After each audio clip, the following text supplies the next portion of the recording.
listening to a download from the outdoorstation.co.uk. Number 399.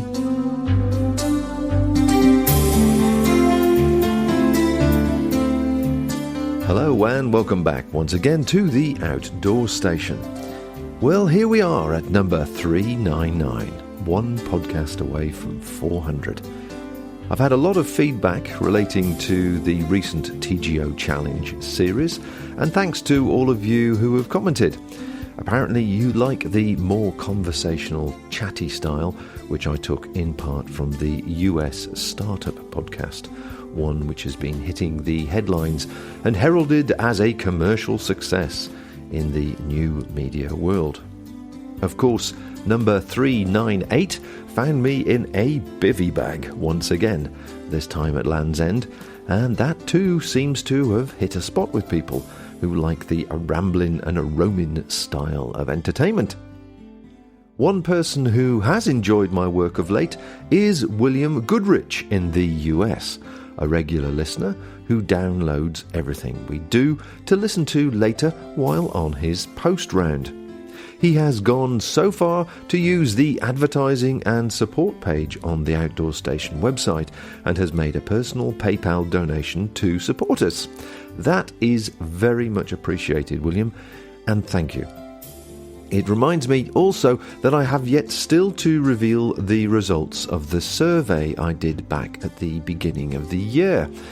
The delay has been for no other reason than lack of time. However, maybe number 400 would be an ideal way of rounding off the facts and figures which cover the last 10 years. Yes, 10 years of podcasting. That's an average of 40 podcasts a year, almost one a week. That's dedication for you. Now, looking at my stats before I came to record this, I can confirm the downloads up to today total 7,660,511 over this period, which is an average of 19,199 per podcast, or 63,837 downloads a month. To give that some perspective, that's more downloads per month than the equivalent circulation figures of Trail Magazine and the Great Outdoor Magazine put together. Like William, if you wish to support us or thank us for any of those 399 free podcasts, then please pop along to the outdoorstation.co.uk website and click on the top menu bar marked Advertising and Support. Any donation is gratefully received, and thanks again, William. In this podcast, recorded in July 2015, I am chatting with Alex Kashifi, who is a secondary school teacher. As the schools break up next week and his pupils and their parents head off to exotic locations for a holiday, Alex is using his time by setting off on a sponsored Land's End to John O'Groats trip, raising money for the Stroke Association. Something close to my heart, no pun intended. Nothing special about that, I might hear you say, even if he's doing it unsupported. Many have gone before him, of course, on foot and by bicycle. However, Alex is choosing to do this barefoot. Yes, barefoot. Ouch, I hear you say. Now, we all have different views on footwear, approach shoes and boots when hiking, running and backpacking. But what about going back to nature and going barefoot? Please do check out the outdoorstation.co.uk website, as it has all the links to this adventure, the route, the timings, etc. The Just Giving pages, the sponsors and the background facts. He sets off on July the 26th. So depending when you hear this, you may be somewhere en route to join him, give him some encouragement, or even a bed for the night. Backpacking Light and the Outdoor Station are supporting Alex as best we can. It is for a great cause, and it is certainly a unique, admirable way to spend his personal leisure time. So how on earth did all this begin? It kind of started with just getting into long distance running, so ultra running. Last year, I'd kind of dabbled with the idea of going on some adventure runs round, like doing the Welsh 3000 routes, going up to the lakes, doing the Bob Graham round over several days as opposed to rushing round in 24 hours. But I did a bit of a charity run last year where I repeatedly ran up the same hill. I ended up doing it 652 times in sort of 23 and a half hours, I think it was. But while I was doing that, I just thought to myself, this is ridiculous. You're not seeing anything. It's disorientating doing this. And the idea that actually I could run from one end of the country to the other and that'll be far more interesting mentally than what I'm doing at the present moment, sort of thing.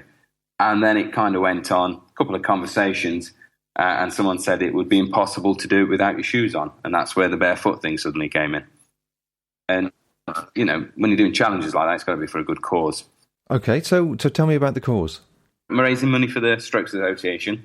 I thought I'd set myself a fairly hefty target of £10,000. And it's purely because it sort of has a personal link with me. My mother had a stroke when I was younger, so I saw the effects it had on her.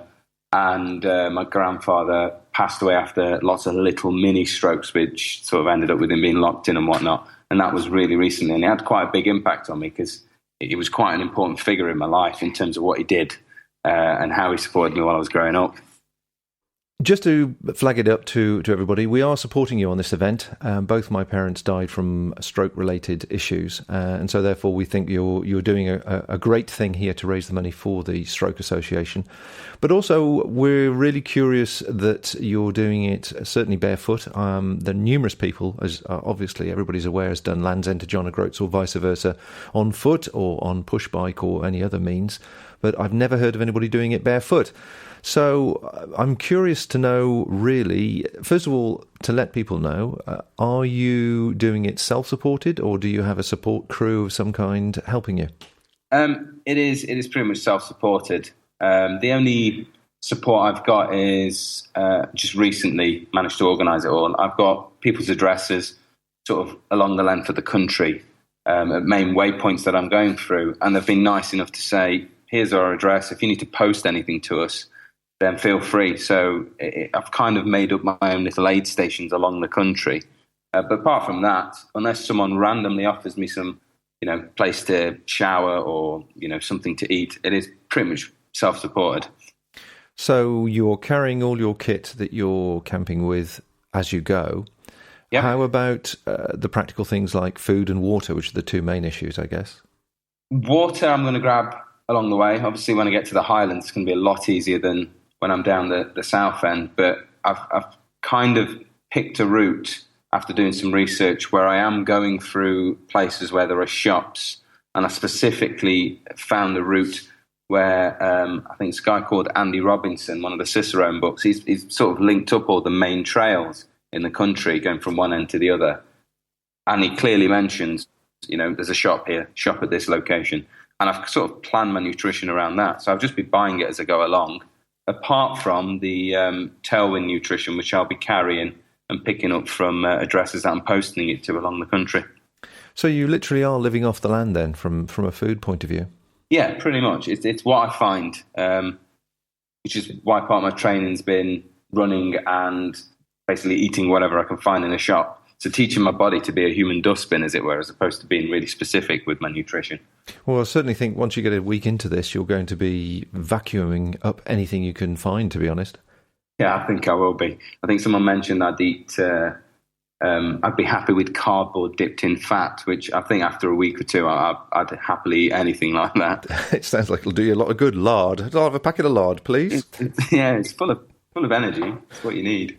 And so the route then from the Cicerone book that you picked up, this is, I'm thinking about your feet, the practical side of it now. I was down at Land's End myself a week or so ago, and the first section, as far as I can see it, would all be on-road. How soon are you getting off-road, as it were, and how much percentage-wise is actually off-road?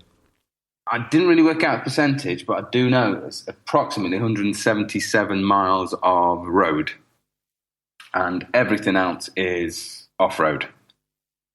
Now, I've done a fair bit of training. Majority have been off-road, but I've had to sort of made sure that there's lots of man-made on-road gravel tracks amongst it, just so I can learn how to move on that sort of surface without doing myself damage or slowing down too much, which is going to be the other issue. Not going fast enough to finish in my 6-week time limit. What pace are we talking about here? What's your running pace going to be, and what's your average daily distance, do you think? Well, the daily distance is going to be 35 miles. Pace-wise, I think averaging on the slowest, sort of hardest going day, I'm going to aim for sort of 3.5 miles an hour, which is really just a fast walk when you think about it. But at the same time, I'm not doing it to sort of get from A to B as fast as I can. It's kind of like it is my holiday, so I'm going to treat it that way. I'm going to stop. I'm going to enjoy the views. If there's a particular viewpoint along the route that isn't actually on my route, but I have time, I'm going to scoot around to it and have a look at it, as opposed to, like most people do, get tunnel vision, get from A to B, go to sleep, wake up, repeat again. I think I'd sort of struggle mentally if I did that. I was going to say, really, 35 miles is a fair distance each day to allow yourself some tourism activities. Yeah, it's quick tourism. As an example, I sort of made up a route, didn't really plan it, went out the night before and sort of completely destroyed myself in a gym and doing some CrossFit stuff to the point that I felt shaky the next morning. Got all the gear plus some extra, and just ran on a complete random route from Buxton to Hathersage, which was about 34 miles when I actually mapped it out afterwards. That took me, it was about 10 hours, but I stopped at a cafe along the way, popped into a pub and had a drink, stopped at a shop, bought myself some water, sorted out some food from the shop, stopped, took some photos at the top of Stanage Edge and Burbage Edge. Then I went to the pub at the end of it, had some food just before they basically stopped serving food, and then went 3 miles back up the hill where I could set up my tent. So the running bit tends to be around 5 miles, 6 miles an hour, and that compensates for the fact that I'm having, I'm stopping to have a look at stuff and take some photos, etc. What about the foot maintenance? That's going to be the biggest question. We read the book Born to Run, I think it was last year or the year before, which was extolling the virtues of barefoot running or at least reducing the amount of protection between your feet and the ground, as it were, and getting back to nature. Have you sort of slowly introduced your feet and your body using the 5 fingers type shoes, slip-on shoes, or have you just gone straight for barefoot and then just slowly built it up? I kind of slowly built it up. I've been running for nearly 3 years. So when I start doing my Land's End to John O'Groats attempt, that's going to be my sort of 3-year anniversary, if you like. And from the start, I sort of researched it because I'm a biologist. I'm into human evolution and human mechanics. And I knew that something couldn't be right because the running didn't feel quite right. And it just kind of put me onto barefoot running. So over the last, let's say, 3 years, I've gradually weaned myself off shoes, getting more and more minimal. Did try the 5-finger shoes, but I found on long runs they still created sore spots. And then one day I just went, I just thought to myself during the run, what are you doing? If you're going to barefoot run, just barefoot run. There's none of it, there's no halfway house. It's barefoot or it's not. So I took my shoes off and gradually built up the distance. So if you're, you've got biological experience and biomechanics, then tell us about the development you've noticed in your feet over this period of time where you actually took the shoes off finally and where you're now coming to ready to set off. Well, the arch of my foot is far more developed. I've got quite a pronounced arch now. Even my family have noticed that I do have quite a good arch in my foot. My feet are wider than they used to be. My toes have started to spread out. They're not overlapping like you would expect someone who wears shoes would be. When you sort of put your foot on the ground, there's a definite flex that you can see. I think you could see it with anyone, really, but it seems to be more pronounced in my feet compared to what they used to be. And also, the soles of my feet, all the odd callousy sections that I used to have from shoes, they've all gone. And what I've got is kind of a leathery pad. It doesn't look anywhere what I was expecting it to do in terms of being really calloused and gnarly. It's actually quite smooth, which is quite nice, actually. I've got better feet than most people that I know. I mean, this theory about if you don't have the right protection and right foot protection, you'll have collapsed arches seems to have been false then. For me, each person's sort of completely different, but in my head, the arch is there for a reason. When you see people move or just walking around, you can see that arch flexing and absorbing some of the shock from putting your foot down on the ground. So for it to collapse, it seems counterintuitive once you take all that into consideration. I think what could happen is you will end up hurting the actual muscle that runs through your arch and damaging the tendons because you're overstressing it and it's not used to it. And the other thing that I found from research, I didn't really realise why it happened, but people who suffer from plantar fasciitis, they seem to suffer from it from landing flat-footed as opposed to landing more sort of towards the front of the foot and absorbing some of the shock and using it all as one big spring, as it were. Well, as it happens, I had an injury a few years back on my fascia band, which is the band that goes across the arch of the foot and spreads out to the toes, for people that don't know. It came after an adventure race as it happened, and I was running on the hills, and I happened to hit a sharp rock that caught me right in the middle of the arch. And it has taken probably best part of 2 years for it to heal enough for me to feel I could run again without it, throbbing and the pain. So I'm curious to, I will be curious, obviously, when you get to the end of it, to see how your feet have developed and taken all the various punishment that you're going to give it.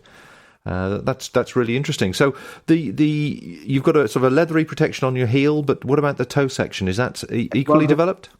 There's obviously the usual pad on the heel, but I've got the same pad that runs sort of on the forefoot, if you like, the ball of the foot under the big toe.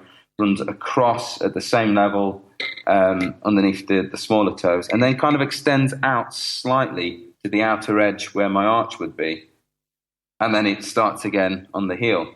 But in looking at it, you can tell it's callous because of the colour difference in your skin. It's actually, I'd say, as developed as my heel is. And is any particular surface giving you more problems or more pain than any particular other one, like cobblestones or tarmac or grit or anything like that? Or have you now developed enough that none of that really troubles you?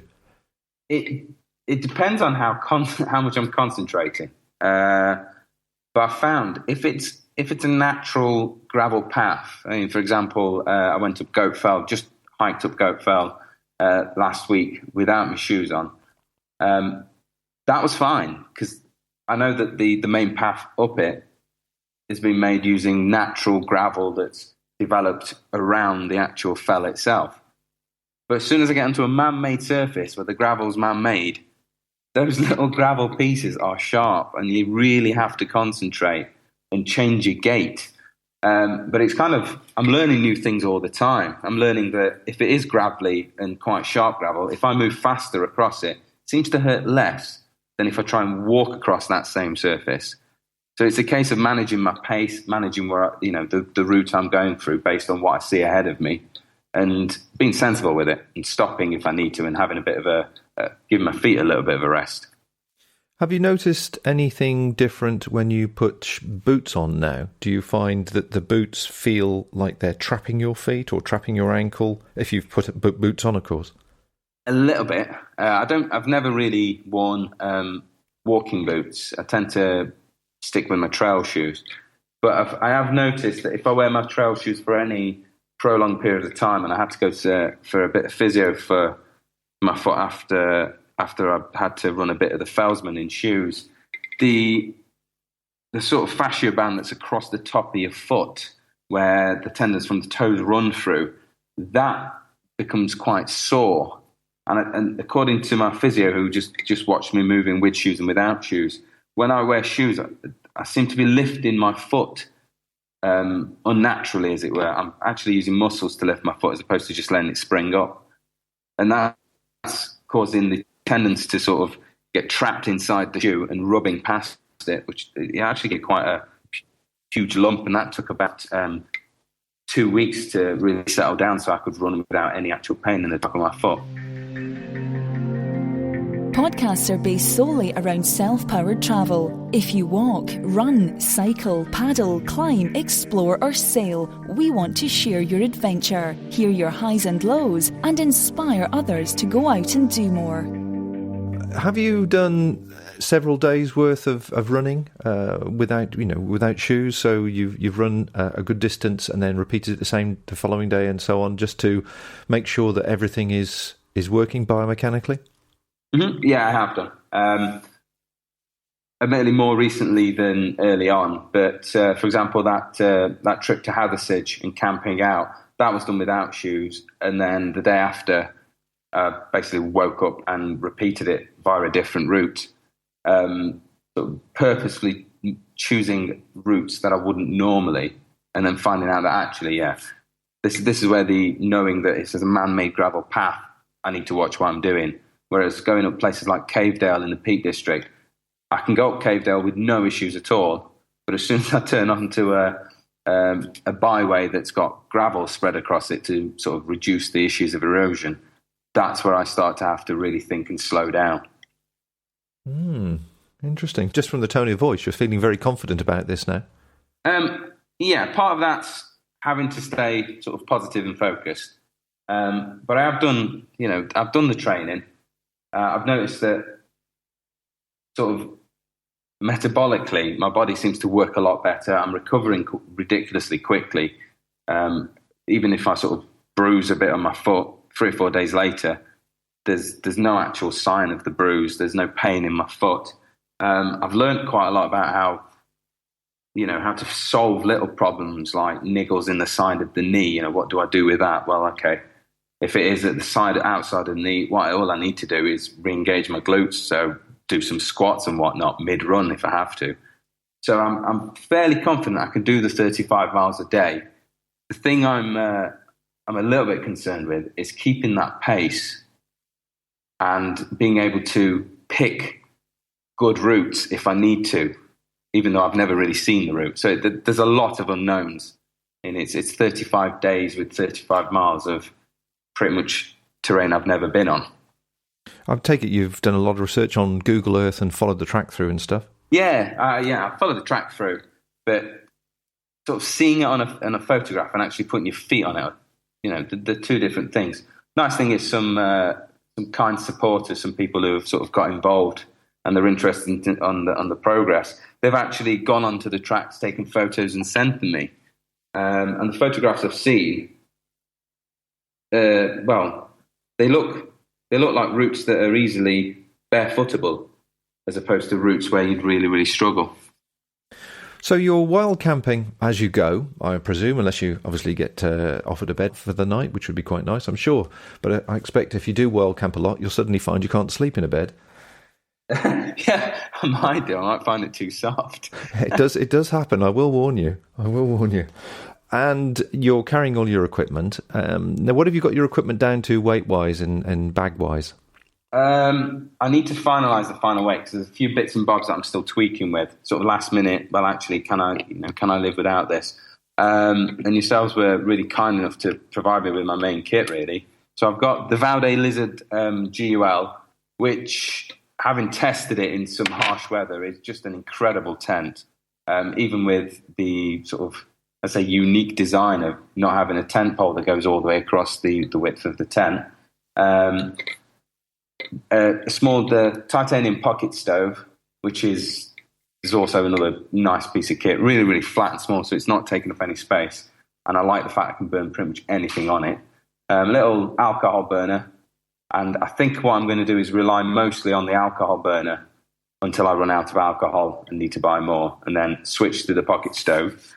I've got a generic 2-season light sleeping bag. There's a Thermotex blanket.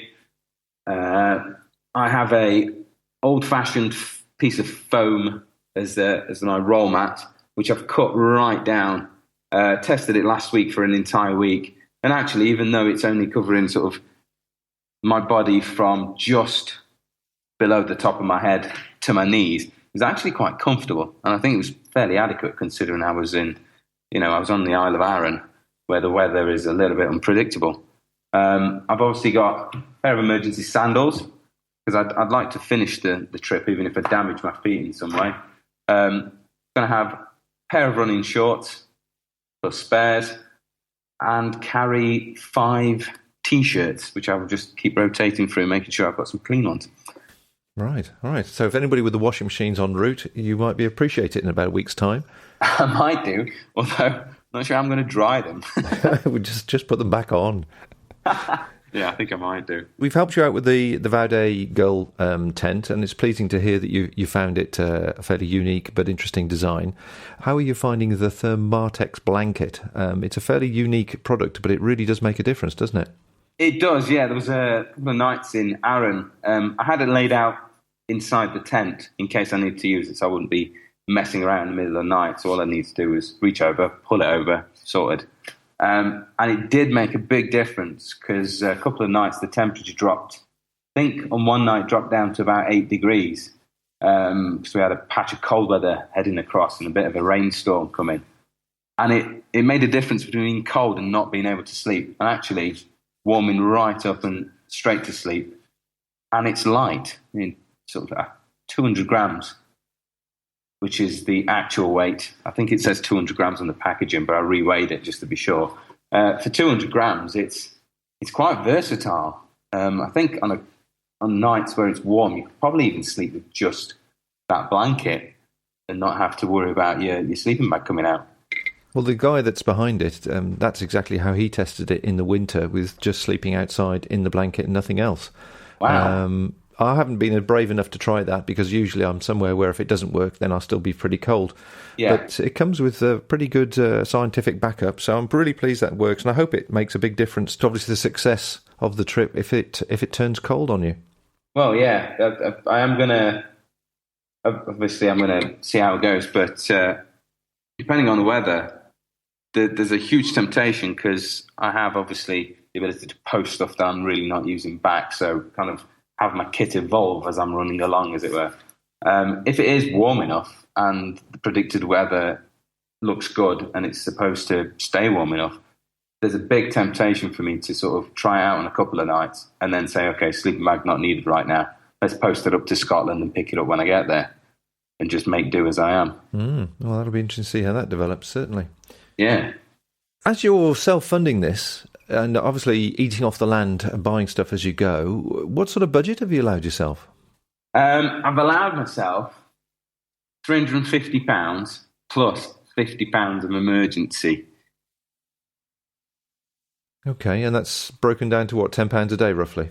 Roughly £10 a day, yeah. Majority of that is going to end up being sort of one main meal a day and also water. Which comes, obviously I've sat down and worked it out. Main meal is things like a pasty, something that's sort of low cost but high energy value, which is kind of how I'm going to have to survive. And the nice thing is that the majority of my calories are going to be supplied from the Tailwind Nutrition drink that who are also supporting me. So I don't have to worry too much about, finding food repeatedly. It's just a case of, as I go past somewhere that has sausage roll, pork pie, something like that, grab one and then carry on. And I suppose, see a place that sells pasta, it'll be pasta-based foods that you'll be eating if you have to cook and can manage to eat. Yeah, it'll be anything easy to cook. I do tend to favour high-fat things because I've sort of spent 2 years just weaning myself off needing carbohydrates too much. So that it just basically means if I am desperate, as long as I get a tiny amount of sugar calories in just to keep metabolism going, my body pretty much relies on the fat I've got on my body. And there's quite a lot of it. Well, there won't be by the time you get to the end. Well, hopefully not. I might be able to see my six-pack. As long as they can't see through you, that's the main thing. Yeah, indeed. Now, what about support? You obviously got people along the way, hopefully, that's going to help you out in some way, give you a wash or a shower or a bed for the night or whatever. How are you keeping contact with people? How can people track you and see how you're getting on? Are you sort of updating a blog as you go? What are you doing on that score? What I'm going to do is focus on updating the blog as I go along. because the blog is directly linked to the Facebook page, which is just Barefoot LEJOG page. So if I put a blog post on there, it'll ping automatically across to the Facebook page. Race Drone have been kind enough to supply me with a GPS tracker, which, as long as obviously the technology works, it should update my location also to the Facebook page, sort of every now and again, so people will be able to keep a track of me throughout the day. If they're interested in see how much distance I've covered, whereabouts I am, they can go on the Race Drone website, and I'll be putting the actual link directly on the blog itself, which is Pursuing the Void. And also, I have a wonderful friend who's volunteered called Peter Ambrose, and he's going to basically take over doing things like Twitter posts and Facebook posts. So all I need to do is really send him a text message, which allows me to switch off my phone and conserve battery power while he then relays the message out. I see your. I'm just looking at your adventure gear list on the Pursuing the Void website, and you've got an iPhone 6 there and a couple of rechargeable units. How do you plan to recharge those? One of the rechargeable units, the low battery capacity, is it's solar powered, and according to the instructions, I've tested it, and it is about accurate, but about 8 to 12 hours of sunlight recharges that battery. So that's sort of my emergency backup. The other one gives me around 2 or 3 phone charges, depending on what I'm doing with my phone, because it's quite a powerful battery. But I will be, I quite like the idea of thieving electricity from wherever I can. So I'll be basically relying on other people, popping in the pub if they have a plug, just being kind of, going up to them and saying, would you mind me using a plug? I don't mind paying for a tiny bit of electricity, just basically charging it as I can and where I can along the way and just managing it that way. On the subject of calling in and going to the shops and the pub and wherever you call into en route, what have you found so far as a way of simply explaining what you're doing to people? Because presumably most people will be really shocked once they take a second look at what you're wearing on your feet. Yeah, I think some people have offered me shoes while I've been training, which was an interesting few moments. I'm just basically going to say that, the shoe side is to find out if it's possible, but the whole idea is to, one, raise awareness of the fact that Stroke Association exists, and they do quite a lot of work to help people who are affected by strokes in any way, and that I'm raising money for them by, through what I'm doing. I have got a little flag type piece of material which basically says, this is what I'm doing, this is where you can donate if you want, or this is why I'm doing it, which I'm going to strap to the back of my pack. So if I pass anyone and they turn around looking at me in disbelief, hopefully they'll see the back of my pack as opposed to stare at my feet and be able to, donate, hopefully. Well, one thing you might find, just from speaking to people who've done charity events like this, is that you might suddenly find people suddenly hand you money. So just make sure you've got somewhere to put that. I have, yeah. My plan was to get that all in, and when I find a bank, just sort of sticking it into my account and then sending a payment across to Just Giving website, so it's sort of out and accounted for, as it were. Finding a bank where you're going might be interesting. Yeah, especially in the Highlands. yeah, absolutely. So tell me about the people who are sponsoring you then. There's Backpacking Light, ourselves, and who else are involved? There's Race Drone, a gentleman called Richard Weremiuk. I hope I pronounced that right.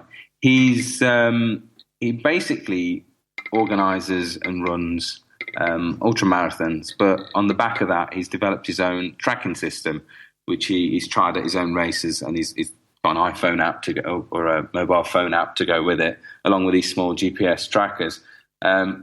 He's been kind enough to basically give me one of these trackers at next to no cost at all.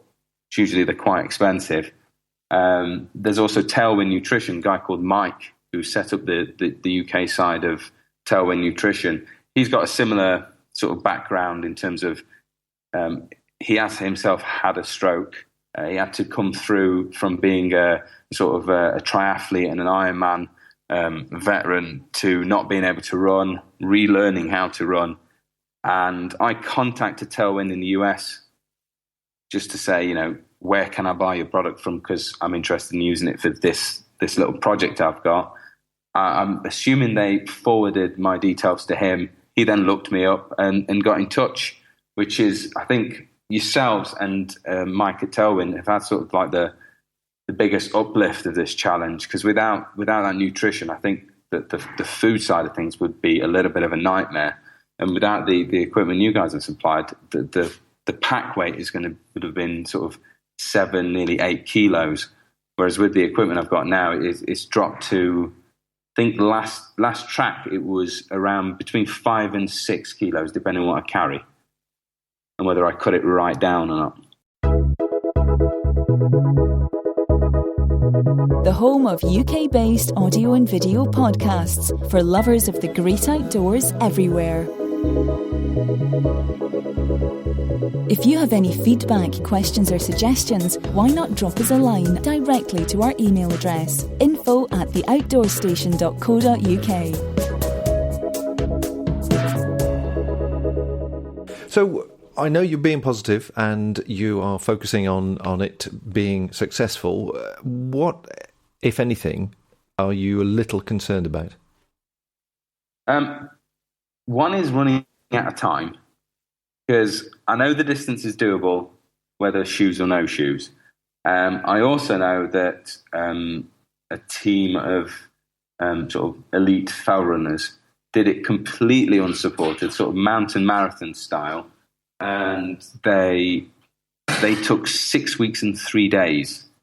Now I'm going to attempt to do a similar route, albeit 50 miles shorter, and I'm going to try and do it in 5 weeks to 6 weeks max. So the time thing is worrying me more than anything else. I think everything else, it's a case of just keeping an open mind and making sure I'm ready to solve problems if a problem occurs and planning ahead. So I've made notes on the route as an example. So I know where there's sections where there's no shops, and I know roughly how much food I'm going to need to buy where there is the last shop, or how much water to buy additionally.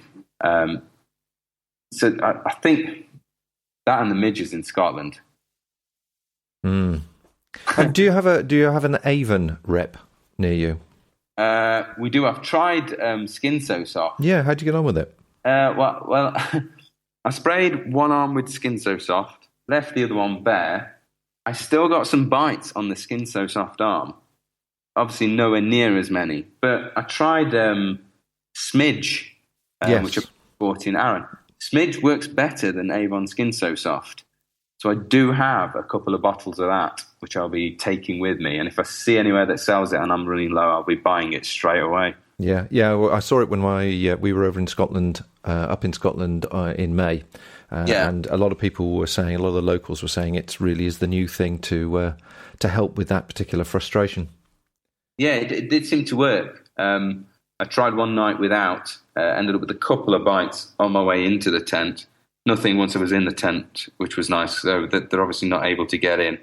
And then repeated the same test the night after, wearing Smidge. And the only place they managed to, or they were tempted to bite me, was on my feet, which I didn't spray. Right. It seemed to work really, really well. Well, you're setting off, I don't think we've actually mentioned when you're setting off. You're setting off on the 26th of July, 2015, aiming to finish on the 28th of August. So you are hopefully doing it during the better months, but let's hope it's not too good, because I suppose the last thing you want is really blistering heat for several days. That would be the opposite end of the scale, wouldn't it? It would, yeah. I'm going to have to be really careful with how much time I actually spend in the real sort of hot moments of the day, sort of around lunchtime. The other plan I did have was to find some sort of sheltered little spots when it's the really hot parts of the day. Just have a bit of a sort of Spanish-style siesta and just go to sleep for a couple of hours and then run later on into the night, as opposed to running through the day and then suffering from the issues of heat exhaustion. Well, I did wonder, with the timescale you set yourself and the distance, that the idea of being able to do a little bit of tourism may be the furthest thing from your mind, because I should imagine the first week or two, until you get into a pace which you know you're confident about, you're not going to want to distract yourself with either wasting energy or wasting time by wandering to look at certain sites. I realise it's your holiday period because you're a teacher. I can imagine that the desire to achieve the goal will beat the desire to look at the view. Yeah, it will be. It will do to a point. I've not got the sort of racing mentality, as it were. So, as an example, I think I mentioned tunnel vision earlier on. A book I've read recently sort of puts running into two basic areas, or moving around into two basic areas. The tunnel vision area, where you're pushing really, really hard and you're really not aware of your surroundings. You're just focusing on the end goal. And the sort of the more slower running, where you're aware of your periphery, you can kind of see the whole surroundings and you're enjoying being there, as it were. I've got to really focus on staying in that enjoying zone at the same time as focusing on just tracking the distance. So I think what I will do is, first couple of weeks, possibly pause to take a photograph of the lovely scenery, maybe do a couple of videos, because I'm carrying a camera with me, which is a high quality camera as opposed to sort of a smaller pocket camera. And the plan is that hopefully the video footage I get, I'll be able to make some sort of little mini documentary, which obviously, again, will drive a few more people to sort of be aware of what I did and become more aware of sort of stroke awareness, as it were. If people look at your blog site, Pursuing the Void, they can see the intended, or an outline of the intended route day by day. I should imagine a lot of people, if they hear this, they might wish to be on that route at some stage to give you some sort of moral support or food or whatever it might be. How much advance notice, how much detail will people be able to see exactly which route you're taking in a particular day? Obviously, you're recording where you've been, but if somebody wanted to say, okay, well, I'll meet you at that point because I think it's going to be a bit of a tough one, how can people do that? It's a good question. I think what I'll be doing is, depending on the terrain, telling Peter roughly what time I'll be in different places, and then posting that, saying, at this time I'm going to be at Wadebridge. But it is going to end up being on a sort of roughly day-to-day basis. And especially the first 2 weeks, it's going to be really hit and miss, because it's going to be the settling in period, if that makes sense. It'll be the extra 2 weeks of training, which I can't do because I have a full-time job where I'm running every single day, 35 miles a day. But it'll be a case of basically notifying people on Facebook, Twitter, and then hoping that if people want to join me, they can. And would you like people to join you? I don't mind at all. I quite like the idea of it being just one huge adventure and, meeting new people, having a conversation with them, finding out why they run. So far, I've met quite a few people, and the nature of running slightly longer distance races is, unless you're at the front of the pack, even at the front of the pack, actually, you tend to have conversations with people. Why are you doing it? And, what do you want to achieve when you got to the end? Have you got a time? How long you've been training? What sort of food do you like? So it's conversations seem to pop out of running, or while you're running slightly slower. So I'm hoping I meet some people that are interesting. Otherwise, it's just going to be landscape after landscape after landscape. Yeah, well, yeah, which will still be enjoyable, of course, if that were to be. But I can't imagine you'll be on your own for too much. Talking of which, I mean, have you had, apart from ourselves, obviously, other media interests? People interested either coming with you or joining you somewhere or interviewing you afterwards? There's a few of the clubs the running clubs who've been really interested in running along with me and joining up. Some people at the Goit Valley Striders, which are kind of local to Buxton, planning some sort of picnic come small 5K race when I head, basically when I reach Bakewell, the Bakewell area. And they called it the Barefoot Picnic, where everyone wears bear's feet as a pun, as opposed to actually being barefooted. Trail Running Magazine are going to be basically following my progress. The editor of Trail Running Magazine has said that they're going to do a catch-up with me afterwards, because she was nice enough to see me at a race and decide that actually it's something she'd like to have a sort of a full-on story on, as opposed to just a small little section in the magazine. I've approached a couple of places. Summit, I believe they're called Summit Fever Videos, who do a lot of ultra running videos. They're interested in the footage, and hopefully they'll be able to take it on and make some kind of documentary about the whole thing about it.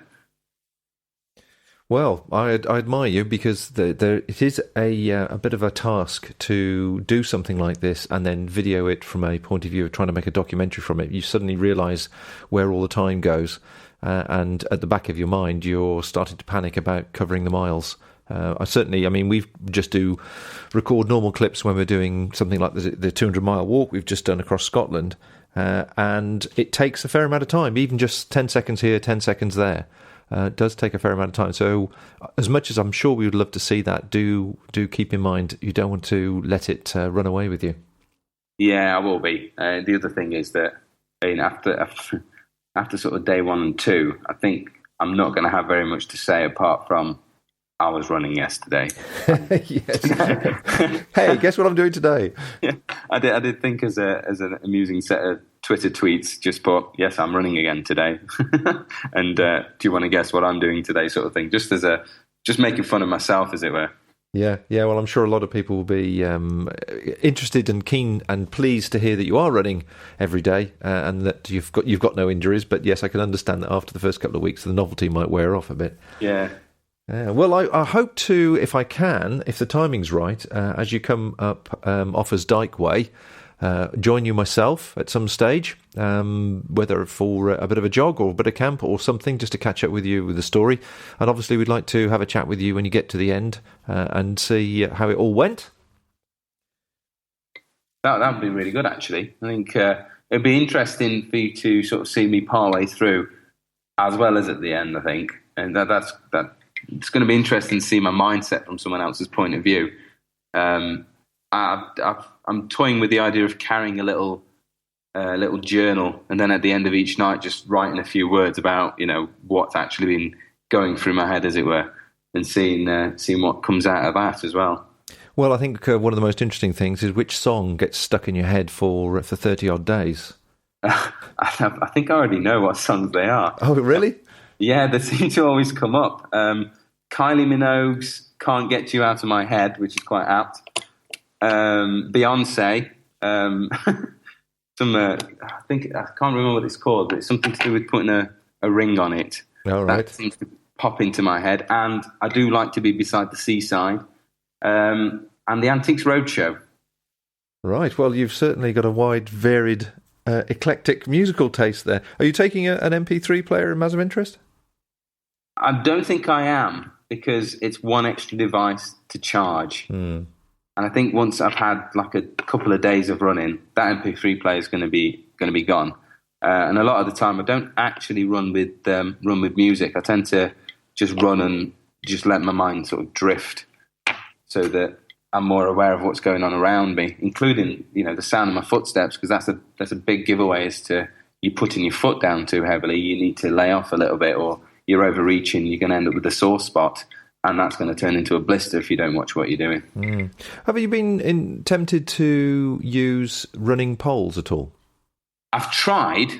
I'm not really coordinated enough, I don't think. I think they take a certain level of skill that you have to develop. And recently I watched someone doing the Bob Graham and supported her on sort of 3 legs of the Bob Graham round. And it could just be coincidental, but she, when she was tired especially, she moved better without the running poles than she did when she had the running poles. And personally, I tend to prefer to have my hands free. So if I need to crawl, I can get my hands on the floor, and I'm happy enough to crawl up a hill as opposed to try and run up it or walk up it. So it's interesting. I think it's just a personal thing. Until I try it and they click, in terms of the way I'm moving, I don't think I'm going to be using them. Well, that makes sense. Yeah. It's been fascinating talking to you. Obviously, it's a great project, and we're 100% behind it, as you know, and everybody else should know by now. We wish you all the best on the 26th of July when you set off. Having been down to Land's End, you'll be pleased to know they now have a start-finish line there. An official one that goes across the road there. So I took a picture of it, which might be on the last podcast if people look at the website. Looking at your diary, I reckon it might be around day 10 to day 12 we may catch up with you, which will be interesting, first third.